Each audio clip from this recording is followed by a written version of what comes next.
Sejam com todos a maravilhosa graça e a paz de Cristo Jesus, Senhor e Salvador da Igreja. Com alegria, uma vez mais, tomamos parte juntos no culto do Senhor. Como é bom e agradável participarmos desta celebração. E é em espírito e em verdade que o fazemos. Cada um num lugar diferente, mas todos conectados em amor, unidos por um só Espírito que em nossos corações habita, o Espírito Santo de Deus. E é em nome de Jesus que adentramos a presença do Todo-Poderoso, trazendo nos lábios um canto de adoração e louvor, de exaltação ao seu santo nome, expressão de corações agradecidos por toda a sorte de bênçãos que de suas dadivosas mãos temos recolhido. Aleluia, gratos hinos entoai, é o convite do cântico de número 60 do Inário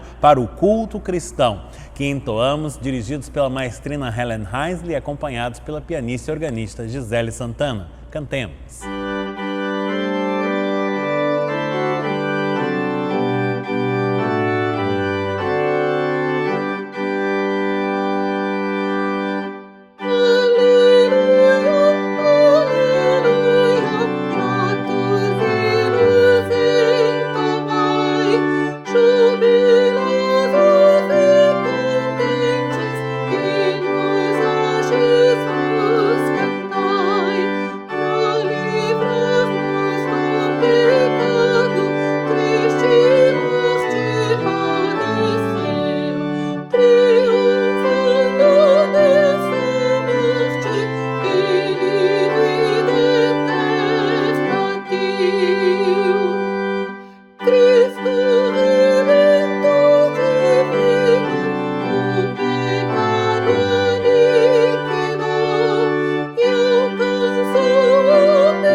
Convido você a elevarmos o coração ao alto. Nós vamos falar com Deus em oração. Feche seus olhos, oremos. Pai nosso, Pai bendito, neste dia que é teu, que fizeste e nos deste qual dádiva sobremodo preciosa, neste dia do Senhor, tomamos parte uma vez mais no culto que é teu, nesta santa assembleia, a qual somos chamados por ti mesmo e na qual tomamos parte no mover do Espírito Santo e em o nome de Jesus, com corações agradecidos e jubilosos, pois sabemos que tudo isto providenciaste em amor para o nosso bem. Esta hora, esta ocasião, tudo isto é fruto da tua graça, expressão do teu desejo de promover-nos a vida verdadeira, abundante e perenal que só tu tens para conceder àqueles que são teus.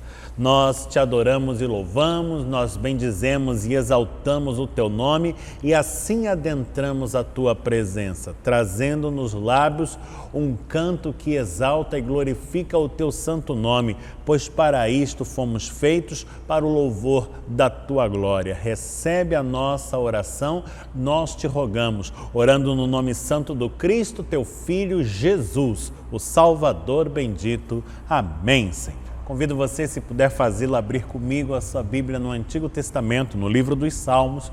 Nós vamos abrir juntos num salmo muito conhecido de toda a tradição cristã, o Salmo de número 91, salmo indicado pelo lecionário cristão para este 29º domingo do tempo comum. Estamos abrindo juntos no Antigo Testamento, portanto, no Saltério, no livro dos Salmos, no Salmo de número 91, onde nós vamos ler desde o versículo 9 ao 16. Acompanhe na sua Bíblia a leitura do Salmo 91, desde o versículo 9 ao 16, onde se diz assim: Pois disseste, o Senhor é o meu refúgio, fizeste do Altíssimo a tua morada, nenhum mal te sucederá, praga nenhuma chegará à tua tenda, porque aos seus anjos dará ordens a teu respeito para que te guardem em todos os teus caminhos. Eles te sustentarão nas suas mãos, para não tropeçares em alguma pedra. Pisarás o leão e a áspide, calcarás aos pés o leãozinho e a serpente, porque a mim se apegou com amor, eu o livrarei, pô-lo-ei a salvo, porque conhece o meu nome.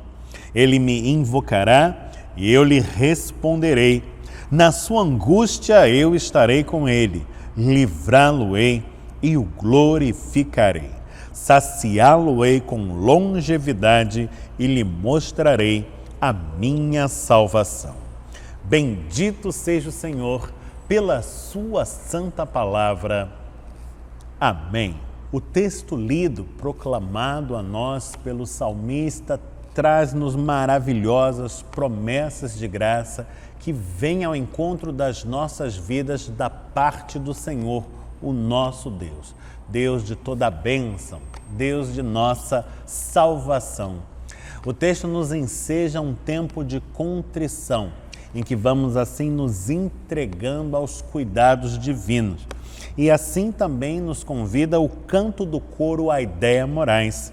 Deixa o Salvador te ajudar, de William J. Reynolds, nas vozes do coro, com a direção geral da maestrina Helen Heisley, o acompanhamento da pianista e organista Gisele Santana e a edição em vídeo do nosso irmão Daniel Schmidt. Acolhamos em nossos corações a mensagem do coral.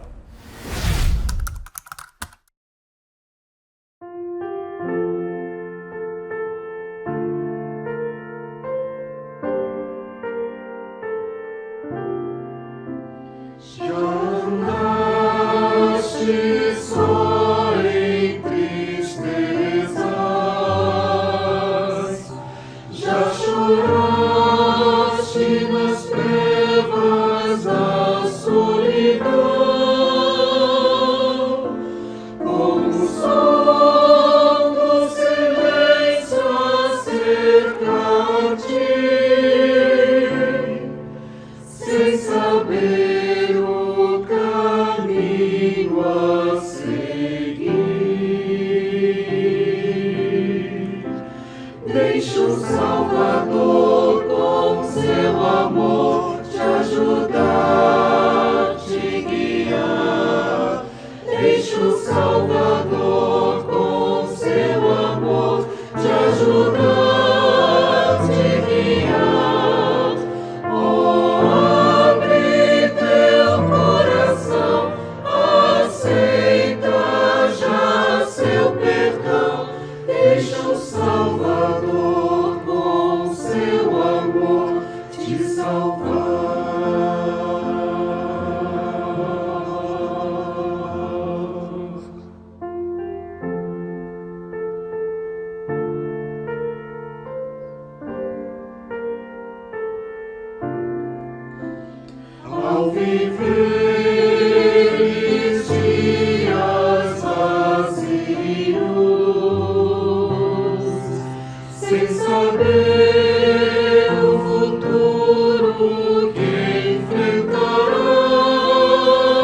deixa o Salvador com seu amor te ajudar, te guiar. Oh, abre teu coração, aceita já seu perdão, deixa o Salvador com seu amor te salvar.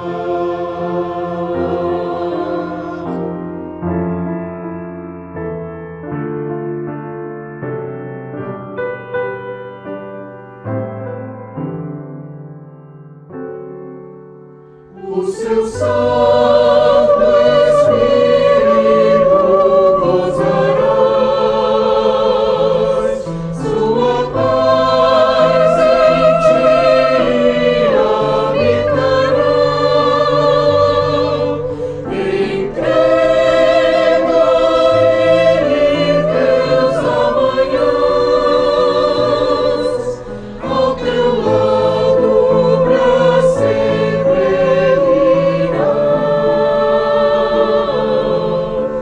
Deixa o Salvador com seu amor te ajudar, te guiar. Deixa o Salvador com seu amor te ajudar, te guiar. Oh, abre teu coração, aceita já seu perdão. Deixa o Salvador seu amor te salvar.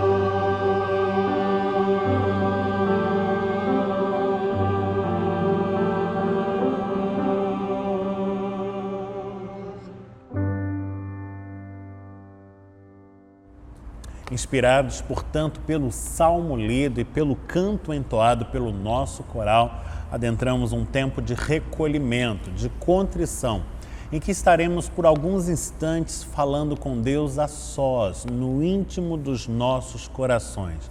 Em nossa oração silente, fazemos a confissão dos nossos pecados e também apresentamos ao Pai Todo-Poderoso os nossos muitos motivos de súplica e intercessão, lembrando-nos dos nossos queridos que nesta hora anseiam pelo favor divino. Se você puder, onde está, dobre os joelhos e assim coloque-se diante de Deus em oração.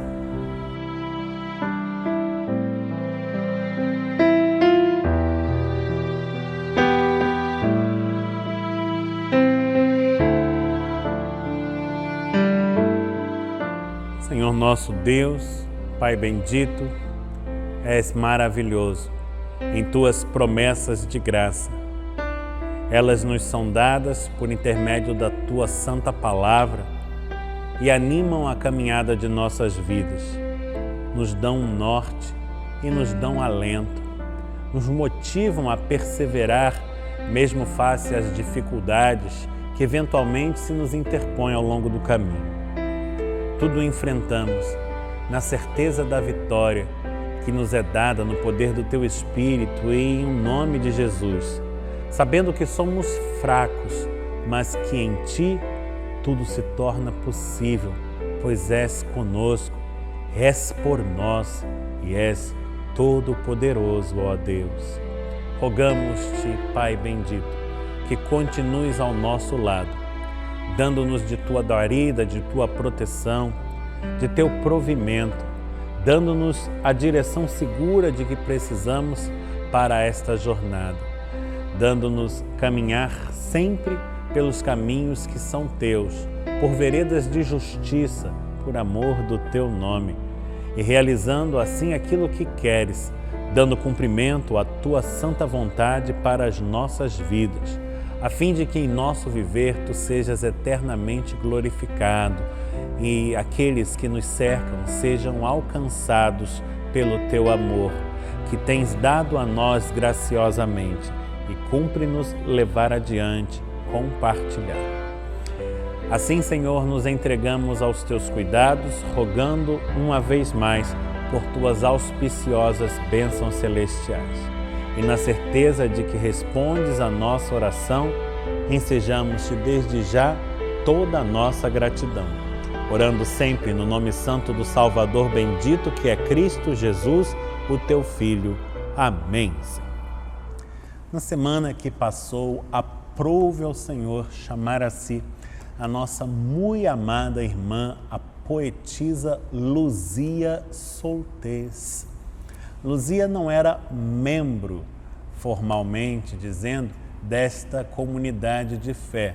Membro, antes, é a sua irmã, Eunice Magalhães.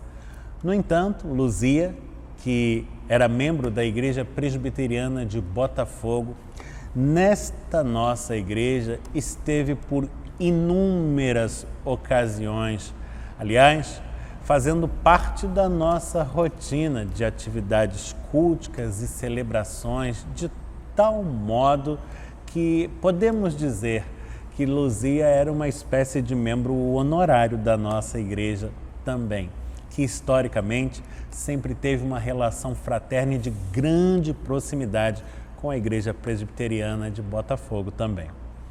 Luzia era dessas pessoas que cativam a todos com a sua doçura, com a sua disponibilidade, com a sua simpatia, com a sua sensibilidade artística.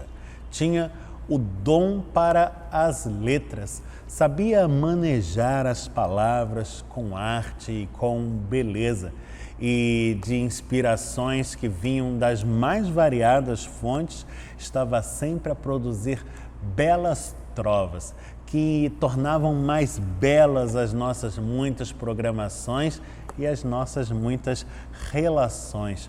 Quantos de nós não foram brindados com uma trova escrita pela Luzia de maneira especial, exclusiva, um presente ímpar, único, singular, que só ela tinha para dar e que tantas vezes e de modo tão generoso a tantos ofereceu.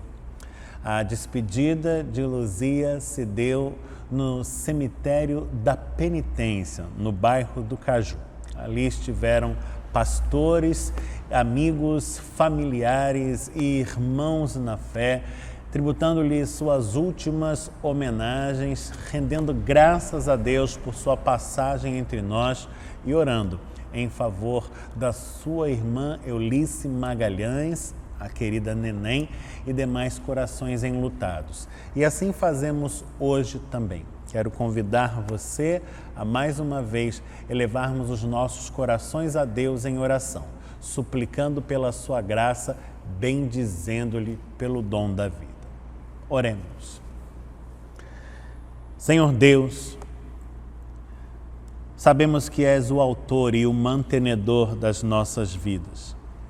Nossas vidas são dons, dádivas que graciosamente de Ti recebemos e podemos desfrutar. E a Tua misericórdia é a causa de nos vermos sustentados, firmes, de pé, ao longo de toda a jornada aqui nesta terra. Senhor, nós Te agradecemos pelo dom da vida de Luzia Soltês, nossa amada irmã em Cristo, poetisa, Tua filha. Como foi bom desfrutar da sua companhia aqui entre nós durante todo o tempo em que esteve conosco. São incontáveis as ocasiões em que com ela estivemos participando das celebrações culticas nesta igreja, das inúmeras programações da Sociedade Auxiliadora Feminina, eventos culturais os mais diversos e muito mais. Nossa querida irmã era uma presença sempre alegre, sempre doce, que trazia sempre tanto bem e que hoje deixa em nós um vazio. Há o sentimento da saudade que se impõe a todos que um dia privaram da sua companhia. E nós te rogamos, Senhor, que estejas preenchendo os corações, tapando esse vazio em nosso seio com a presença do Teu Espírito, pois só Tu o podes fazer. Rogamos-te, Senhor, de maneira muito especial, em favor dos seus familiares, corações enlutados todos e de modo muito particular, da nossa querida irmã Eunice Magalhães Neném, para que experimente de Ti a consolação e a paz que só Tu podes prover a nós, e ainda o renovo da fé, pois nós cremos em Jesus Cristo, cremos na ressurreição do corpo, cremos na vida eterna, cremos, portanto, que um dia havemos de nos reunir outra vez, para um tempo que jamais passará, no qual já não haverá luto, nem dor, nem tristeza alguma. A plenitude da Tua graça contigo. Esta é a nossa prece, esta é a oração que fazemos e oramos no nome santo do Cristo, o Salvador. Amém. O Senhor nola deu, o Senhor nola tomou, bendito seja o nome do Senhor. É chegado o momento do ofertório e dele nós participamos com alegria. Afinal, é um grande privilégio podermos tomar parte de forma concreta na obra do Senhor. Sabemos que o nosso Deus, o Deus soberano, não conhece necessidade alguma. Ele não precisa nem de mim e nem de você, e nem tampouco dos recursos de que dispomos. Afinal, Ele é a fonte de toda boa dádiva e de todo o dom perfeito. É o Senhor de toda a terra e o dono de todo o ouro e de toda a prata. No entanto, pela sua graça, nos chamou a sermos partícipes da causa do Evangelho. E a isto nós nos lançamos com alegria e gratidão. Em cada envelope, a expressão do nosso desejo de continuarmos empenhados nessa obra que é do Senhor, para a glória do seu nome e a bênção de muitos. Para participar deste ato, você pode se servir das ferramentas eletrônicas, digitais disponíveis a este fim. Nesta hora, na sua tela, os dados da nossa conta corrente para que você faça a sua transferência, o seu depósito, o seu Pix da forma mais segura. Participe e seja uma bênção na vida da igreja, como a igreja é uma bênção na sua vida também. Vamos orar e pedir a Deus que consagre estes recursos. Senhor Deus, Pai bendito, tudo vem de Ti. E tão somente daquilo que nos concedes é que entregamos aos cuidados da igreja. Dízimos, ofertas, expressões concretas do nosso desejo latente de nos vermos sempre empenhados na causa do Evangelho, no serviço ao reino que é Teu, como Tu queres, como fomos chamados a fazer. Rogamos-te, Senhor, a Tua bênção, para que estes recursos nas Tuas mãos prosperem e venham dar cumprimento ao Teu querer. Rogamos-te, Senhor, que continues a sustentar a obra realizada por meio desta Igreja Presbiteriana de Copacabana, que puseste aqui neste lugar para que seja uma agência do Teu reino, um luzeiro espargindo a Tua maravilhosa luz sobre o mundo marcado pelas trevas. Sustém-nos e dirige-nos como Tu queres e assim Te glorificaremos hoje e sempre. Este é o nosso desejo. Esta é a nossa oração. E nós oramos no nome santo do Cristo Jesus, Teu Filho, o Salvador bendito. Amém, Senhor. Em meio às tempestades que por vezes nos assaltam quando singramos as águas do mar da vida, somos convidados à fé, à confiança no Deus que é Senhor sobre o mar, sobre os ventos e sobre toda e qualquer circunstância. Sossegai é o convite do cântico de número 254 do Inário Novo Cântico, que vamos entoar, dirigidos pela maestrina Helen Heisley e acompanhados pela pianista e organista Gisele Santana. Cantemos.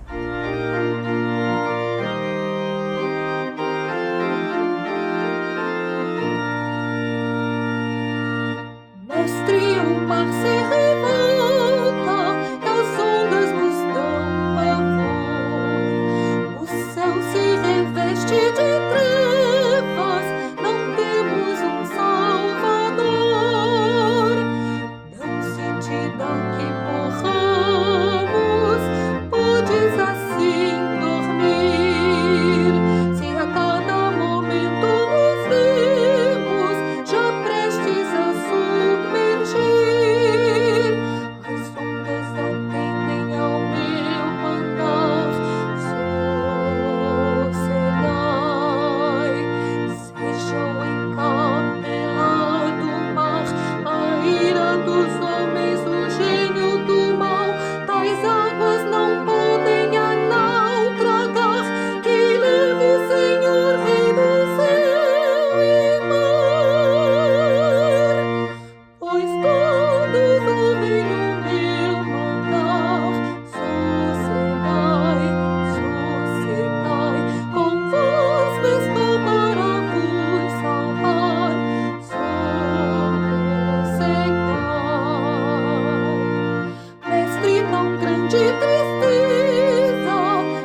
convido você mais uma vez a abrir comigo a sua Bíblia, se puder fazê-lo novamente no Antigo Testamento, porém agora no segundo livro dos Reis. Estamos abrindo juntos nos livros dos Reis, são 2. Nós vamos abrir no segundo livro dos Reis, no capítulo de número 4, onde vamos ler desde o versículo número 1 ao versículo número 7. Estamos no Antigo Testamento, no segundo livro dos Reis, no capítulo 4, lendo desde o versículo 1 ao versículo 7. Acompanhe comigo a leitura que fazemos desta porção da Escritura que fala assim: certa mulher das mulheres dos discípulos dos profetas clamou a Eliseu dizendo: meu marido, teu servo, morreu, e tu sabes que ele temia ao Senhor.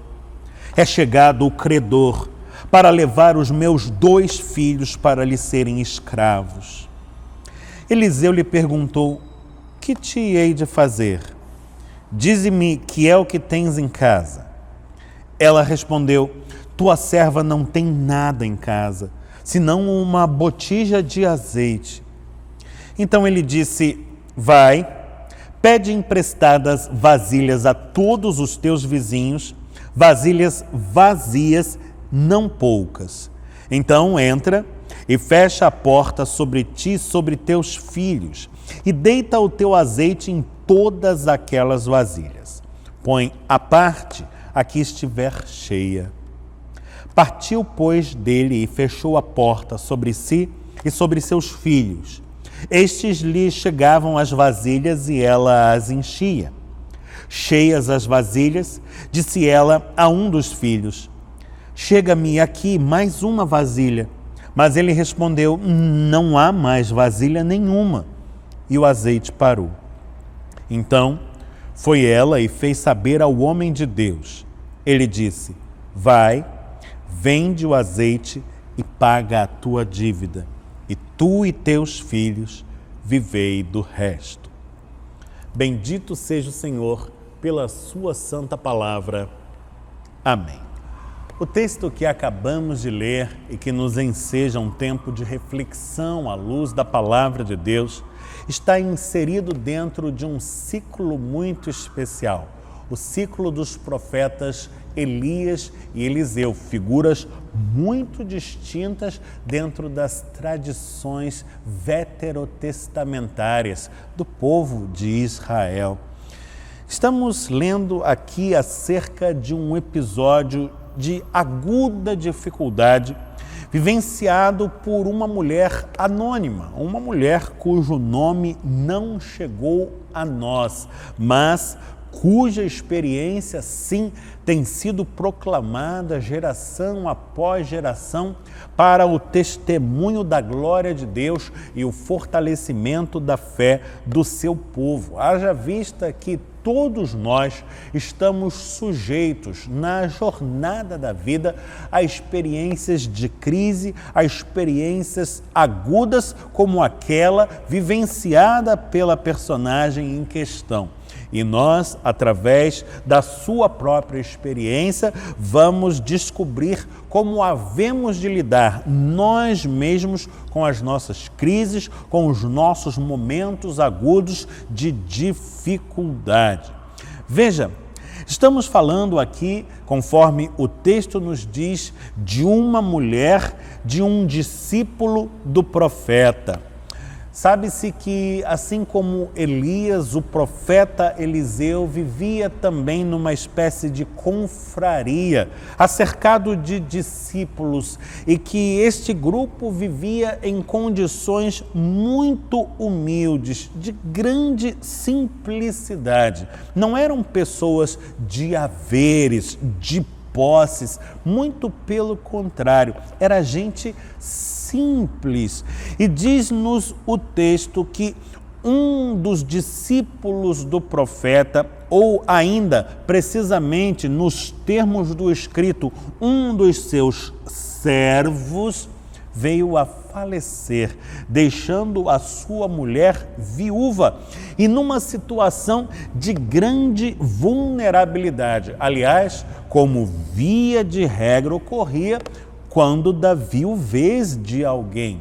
Lembre-se que no tempo do Antigo Testamento, naquela cultura do povo da Bíblia, a mulher não gozava, no âmbito da sociedade, das mesmas liberdades ou da mesma autonomia que a mulher de nosso tempo e lugar, de nossa própria cultura.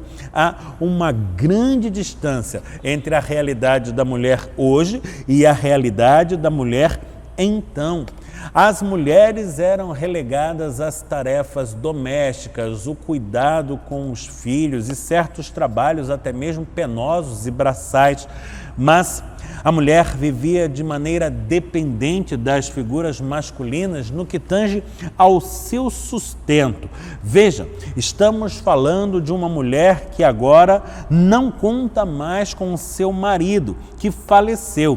E parece que o marido também não lhe havia provido uma condição financeira que lhe oferecesse mínima segurança. Pelo contrário, legou-lhe dívidas que esta mulher não tem condições de pagar. E agora os credores batem à sua porta e ameaçam levar-lhe os seus filhos à guisa de pagamento das dívidas em questão.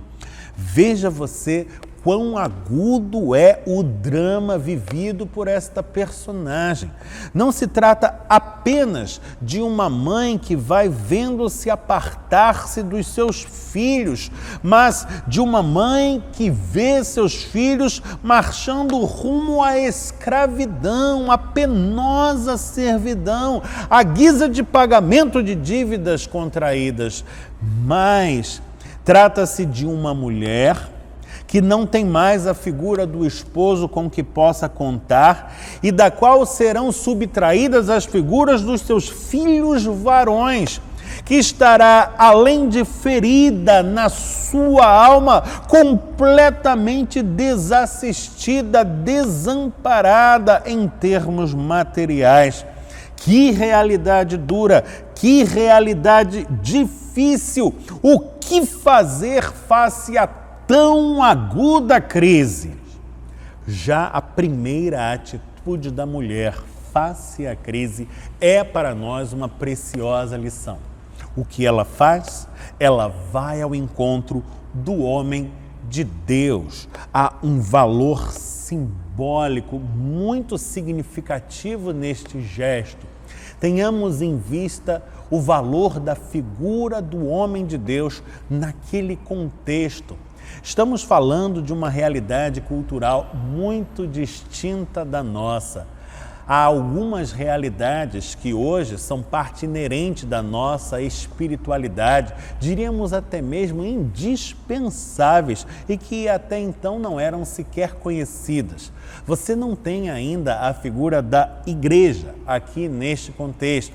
Você não tem ainda a figura da Bíblia Sagrada. A figura que você tem e que atende às demandas que hoje são supridas pela igreja, pela Escritura, é a figura do homem de Deus. Quando você quer saber o que Deus tem a lhe dizer sobre a sua vida, você vai ao encontro do homem de Deus. Quando você quer falar a Deus, buscar a Deus, pedir-lhe socorro, você vai ao encontro do homem de Deus. Ali está o homem de Deus, o profeta Eliseu. E agora aquela mulher está perante ele, trazendo-lhe a sua situação como um grande pedido de socorro. E ela diz: o meu marido, o teu servo, morreu. E tu sabes, diz ela, que ele temia ao Senhor. Ela está dizendo: o meu marido era um homem crente. Ele confiava em Deus e ele sabia que Deus jamais o haveria de desamparar. Eu estou aqui, em outras palavras, estaria dizendo àquela mulher, calcada na mesma fé, na mesma confiança, portanto, movida pela mesma esperança que o animava até aqui. Ela sabe que o seu pleito não ficará sem resposta, e é precisamente deste modo que eu e você devemos agir também quando em tempos de dificuldade, de crise aguda, a nossa primeira atitude precisa necessariamente ser esta: nós vamos buscar a Deus, e vamos buscar a Deus movidos por certeza de fé, pela plena convicção de que nossas preces não serão dispersas pelo vento, mas serão acolhidas por Ele no trono da graça celestial e receberão dele a resposta, pois é fiel. E a resposta vem de pronto. No entanto, na forma de uma pergunta: que te hei de fazer? Dize-me, que é que tens em casa? Pergunta a aquela mulher o profeta Eliseu. E ela responde a ele: tua serva não tem nada em casa. É a primeira parte da sua resposta. Tua serva não tem nada em casa. Ou seja, não há recurso algum ali. Mas ela complementa: não tem nada senão uma botija de azeite. Há alguma coisa então. Há uma botija de azeite. O azeite era um elemento precioso, de variadas aplicabilidades dentro daquela cultura. Hoje em dia, é bem verdade, nós lançamos mão do azeite largamente no exercício da culinária, mas naquele tempo o azeite poderia receber muitas outras finalidades para além da alimentação. O azeite era considerado um importante remédio para o tratamento de variados problemas, por exemplo, problemas de ordem digestiva, estomacal, ou mesmo problemas na pele, como o tratamento de feridas. O azeite era também empregado como combustível nas lâmpadas, lamparinas, candeeiros, enfim, recursos de uma época em que ainda não havia sido descoberta a eletricidade.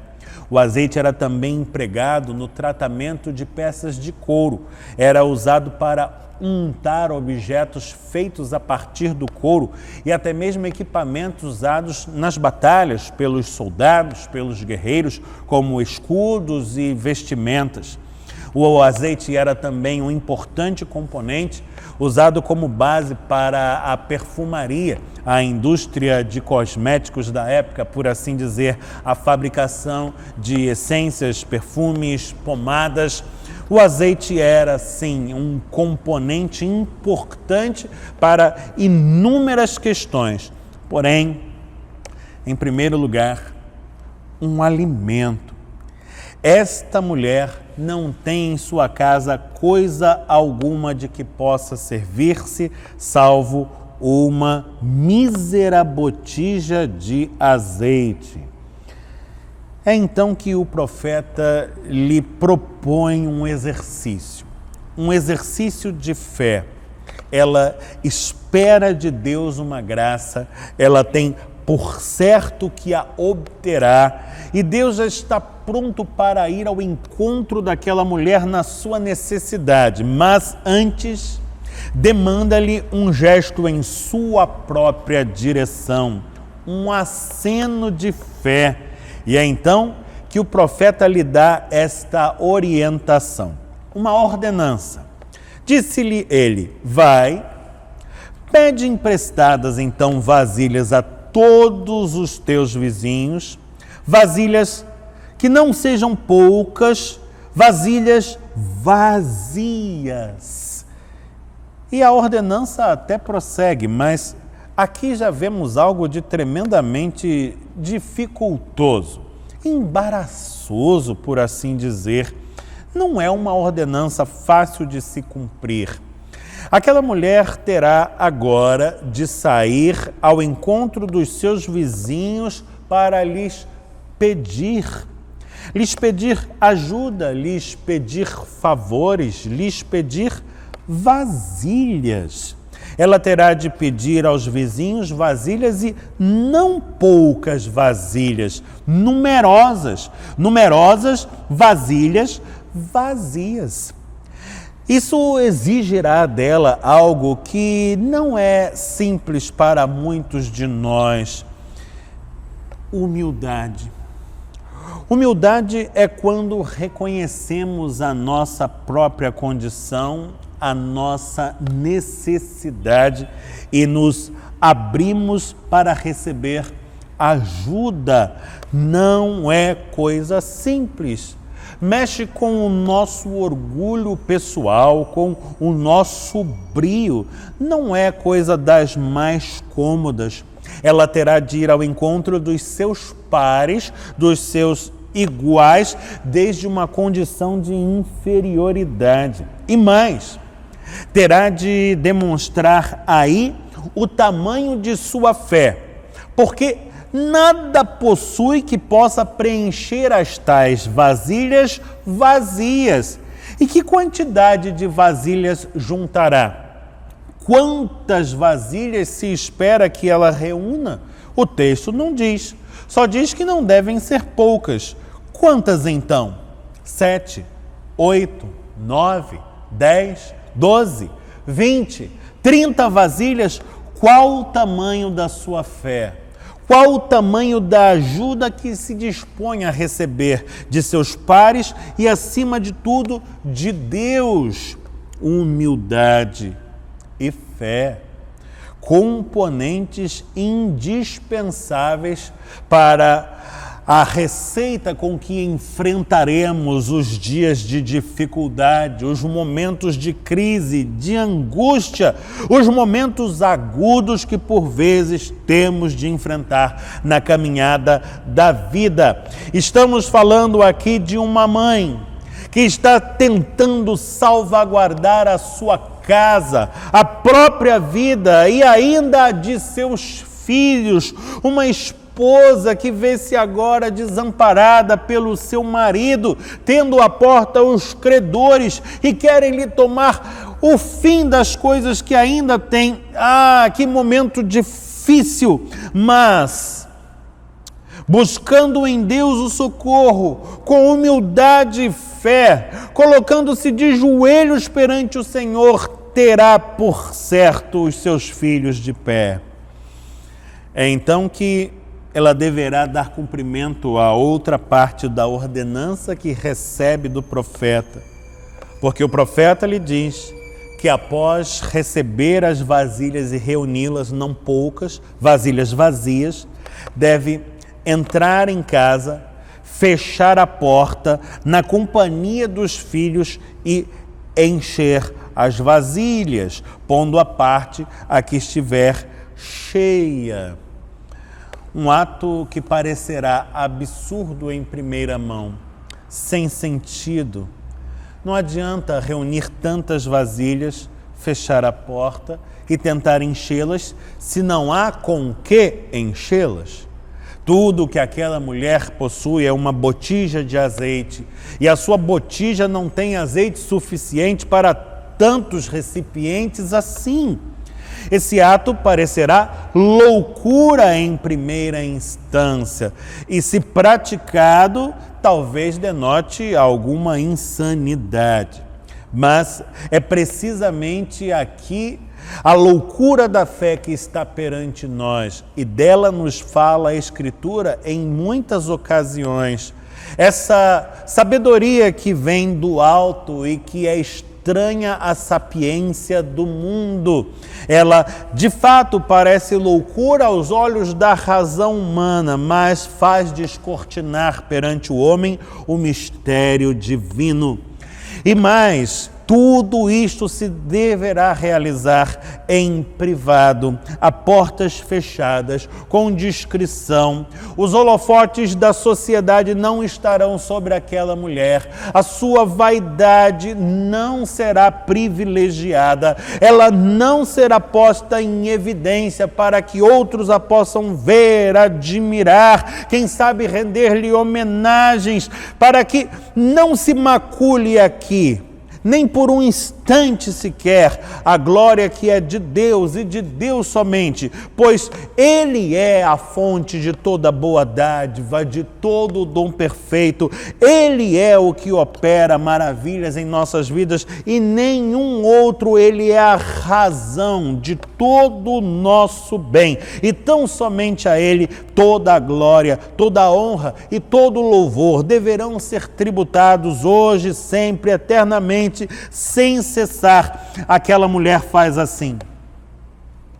Ela ouve a ordenança do profeta, o homem de Deus, e tomada por fé e humildade, ela obedece. Veja você, buscamos a Deus, mas teremos em nós os componentes necessários à resposta que a Ele daremos. Sim, porque quando Deus fala conosco, Ele nos interpela e está sempre nos impelindo no seu falar à ação. E para que realizemos esta ação, para que envidemos a Ele a resposta que o seu falar requer, precisamos estar tomados por humildade, por fé e por obediência. Obediência é a disposição dos nossos corações de cumprirmos aquilo que é da vontade de outrem. No caso, a vontade do Senhor, de realizarmos o que Ele demanda de nós, ainda que aos olhos humanos pareça loucura ou pareça sem sentido. Aquela mulher fez como o profeta ordenou, partiu, reuniu as vasilhas, entrou para dentro de sua casa, fechou a porta e começaram a encher as vasilhas. Os rapazes lhe chegavam as vasilhas e ela as enchia.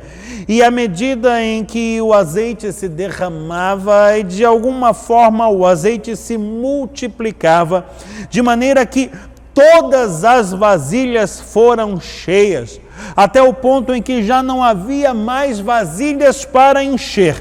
E nesse ponto, diz o verso 16, o azeite parou, ele estancou, nenhuma gota foi desperdiçada ou se perdeu. Na medida da fé e da expectativa daquela mulher, Deus agiu com a sua maravilhosa e superabundante graça. Graça esta que só pôde ser experimentada mediante uma atitude confiante, tomada por humildade, por fé e por obediência. O milagre se realizou, mas então a narrativa não para. Então foi ela e fez saber ao homem de Deus tudo o que havia acontecido. E ele então lhe deu nova direção. Vai, vende o azeite, paga a tua dívida, tu e teus filhos vivei do resto. É sempre assim na experiência da vida e muito particularmente da vida com Deus. Estamos sendo sempre reorientados e compelidos à ação. Deus não opera em nós para tornar-nos estáticos, mas para colocar-nos sempre em movimento. O mover do seu espírito é qual vento que sopra, é dinamismo.